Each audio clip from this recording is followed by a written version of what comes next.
तो गाइस यार हम इस पेपर को 7 बार से ज्यादा फोल्ड नहीं कर सकते। तो आपको क्या लगता है हम इस पेपर को 7 बार से ज्यादा फोल्ड कर पाएंगे या नहीं कर पाएंगे? तो चलिए देखते हैं गाइस हम इस पेपर को 7 बार से ज्यादा फोल्ड कर पाते हैं या फिर नहीं।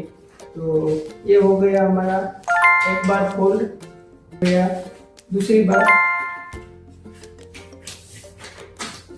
हो गया गाइस, तीसरी बार फोल्ड, चौथी बार फोल्ड।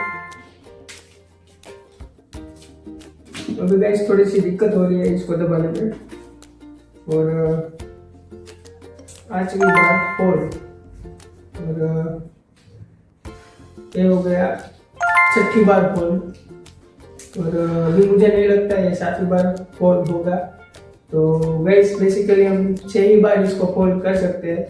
तो कैसा लगा हमारा ये वीडियो कमेंट में जरूर से बताना, और इस वीडियो के लिए लाइक का बटन जरूर से दबा दीजिएगा और इस चैनल को सब्सक्राइब भी कर दीजिएगा। तो मिलते हैं किसी नेक्स्ट वीडियो में नए टॉपिक के साथ। तब तक के लिए जय हिंद, जय भारत।